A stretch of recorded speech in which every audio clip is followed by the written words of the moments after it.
With their outlandish concrete constructions of ships or flying saucers, the architect-designed playground is a lesser-known aspect of post-war design in Britain, and one explored in the RIBA's Architecture Gallery this summer.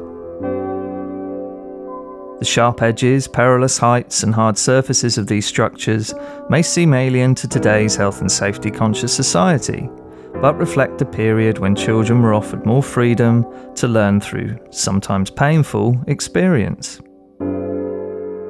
Architects' fascination with building for children peaked in the mid-20th century. While modernism's grand ideas for social reformation focused attention on children as an optimistic symbol of a bright future, there was a growing belief post-war that architecture could solve the problems of disadvantaged members of society. Le Corbusier's Ville Radieuse, the utopian urban plan he devised in the 1930s and 40s, realised in the Unité d'Habitation of 1947, exemplifies this attitude. This city of the future was designed to improve the lifestyle of its inhabitants, with an abundance of open spaces and access to sunlight. This in turn was expected to lay the foundations for a better society.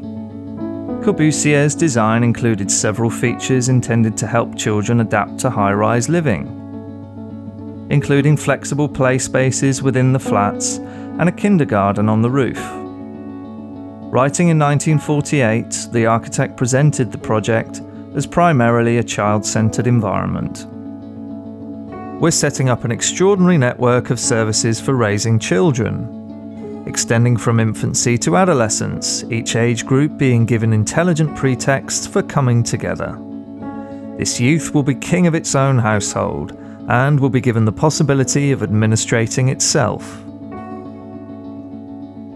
Le Corbusier's vertical community became the blueprint for Britain's high-rise experiments of the 1950s, when the modernist notion that fresh air, exercise, and most importantly, play were recognised as tools for societal improvement. This philosophy became a core principle in the design of post-war estates. Simultaneously, the concept of play was being revolutionised. Inspired by seeing children having fun with building materials left on a building site, the Danish landscape architect C.T.H. Sorensen wrote of the need for a sort of junk playground in which children could create and shape, dream and imagine, and make dreams and imagination a reality. An experimental site, including forts, fires and a high tower up which the children could climb unrestricted, was erected in 1943 in a housing estate in the Copenhagen suburb of Emdrup.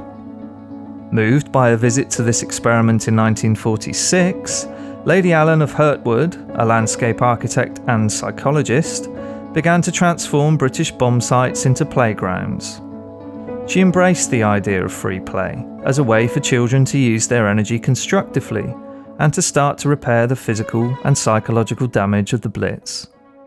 This growing interest in children's recreation prompted attention from a number of prominent architects in Britain. Designing for children was a key theme of Ernest Goldfinger's early career. His designs for his principal clients of the 1930s and 40s, Paul and Marjorie Abbott, themselves makers of innovative toys, included a range of toys, a toy shop in Wimpole Street, and various exhibition stands targeted at children.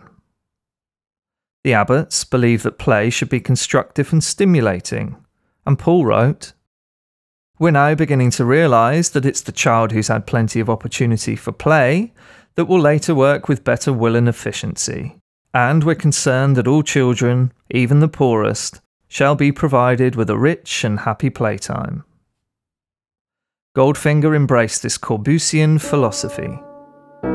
Even in 1965, at the height of his career, he was thinking of ways to engage children, producing a series of informal sketches for unusual playground equipment. His high-rise housing projects, Trellick and Balfron Tower, featured innovative concrete playgrounds, though sadly neither is in use today. These projects, like many others from this period, have fallen victim to our modern-day aversion to risk.